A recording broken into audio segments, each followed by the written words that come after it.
Merry Christmas, Floss Tube. Well, we still have a few hours of Christmas left.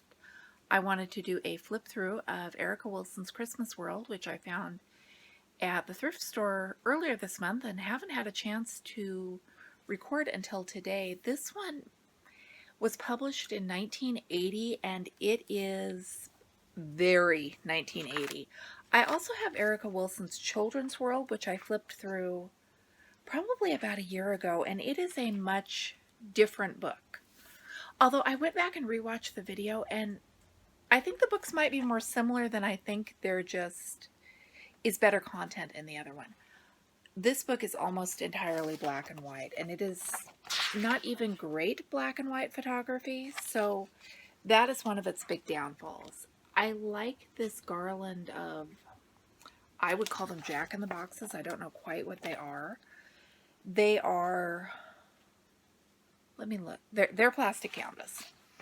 I think they'd be cuter if they were knit. There's a lot of plastic canvas in here. There's a lot of very, very 1980s, but while I was flipping through it at the thrift store, I was stuck in the checkout line and they had a display of Christmas books. There was one pattern that really caught my eye, and then I found out the book was a nickel. So how far wrong can you go for a nickel?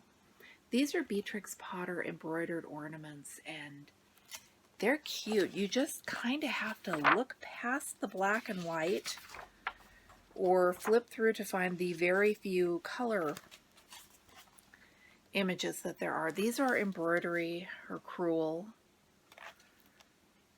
I'm not going to claim to know. I know crewel is a type of embroidery. I don't know what makes one the other. Here you've got some plastic canvas boxes with pom-pom snowmen in them. Like I said, this book is so 1980. More plastic canvas ornaments. But then there is some really cute stuff in here. These are some needlepoint stocking ornaments. I don't love them.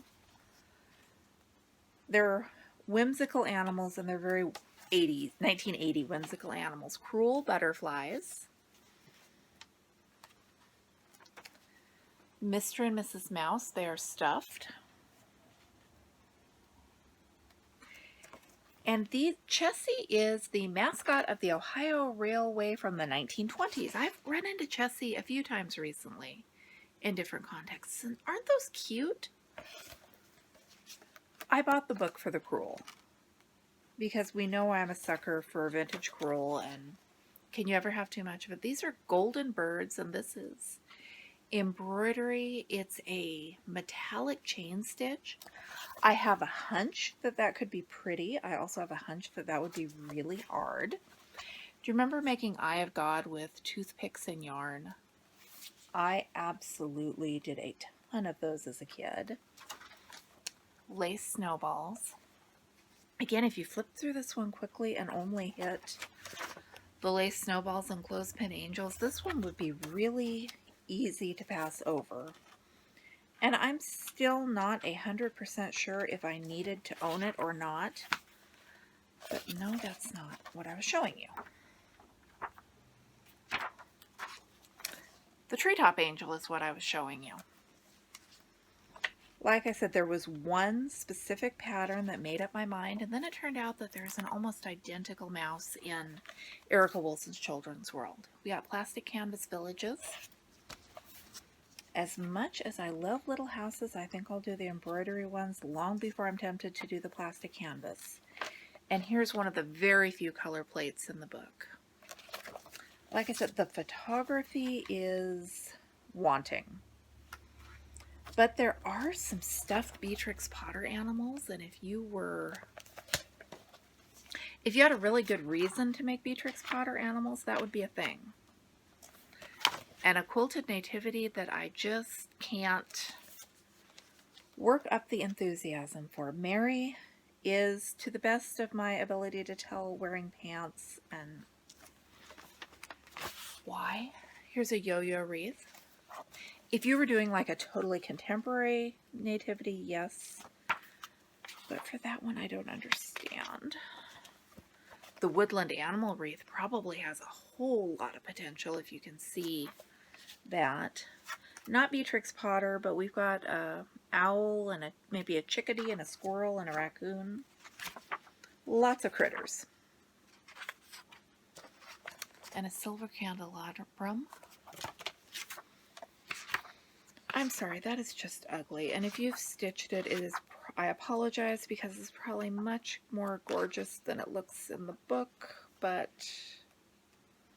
I can't work up enthusiasm. Here's a Christmas sampler with an angel and some embroidered flowers. And here is the one that made me buy the book. This cute little not a creature stirring mouse. That same mouse with the needle is in Erica Wilson's Children's World, but it's a slightly different quilt. Now, is that enough of a difference that I needed to own both books? I am not entirely sure that it is. But I also kind of really love this Beatrix Potter Christmas scene. Not enough that I think I will actually make the time to stitch it. And there's a Peter Rabbit stocking with a ton of potential. I can do a lot of admiring patterns without feeling the need to make them myself. Is Jeremy Fisher the frog? I could actually look over at the title of the pattern and see that yes, Jeremy Fisher is the frog. And here is a Santa popping out of an embroidered chimney. Again, he is so 1980 that... Did you have the little plastic pin with the Santa that you tugged on the bell and he popped up? Santa in an air balloon. Again, totally 1980. I don't love the phrase dated, but this book, it just is. Here's the owl family. Those are pom-poms. Or, no, those are not pom-poms. Those are a Persian wool turkey loop embroidery. Yes, there is no chance on this earth that I would ever try to figure out how to do that. So that is Erica Wilson's Christmas World. If you have this and you've made any of the projects, let me know. Do they look better than they do in the book? I am sure they have to. And I usually don't harp about the photography, but this one, it would be so easy to look through the cute projects that are in here. And there is some stuff that I think if it was worked up would still look great, or would look the good kind of vintage as opposed to the plastic canvas snowman jack-in-the-box vintage. I apologize if those are totally your thing, but they just do not float my boat. I am Michelle. This is my romantic tangle. Again, Merry Christmas. Thank you for watching. I hope you had a great holiday. We opened presents Christmas Eve because my husband is working and my oldest son is sleeping so he can work graveyard, and the younger two got a new video game console, so I've got some time to myself this afternoon and thought I would film this today instead of waiting till next year. Check out the video for Erica Wilson's Children's World. I'll put a link to that. I think it is definitely, to me, the more appealing of the two books. I'd have to check the copyright date. I'm sure they're close to each other, but it has stood the test of time better than Erica Wilson's Christmas, I think. Thanks again for watching. See you soon.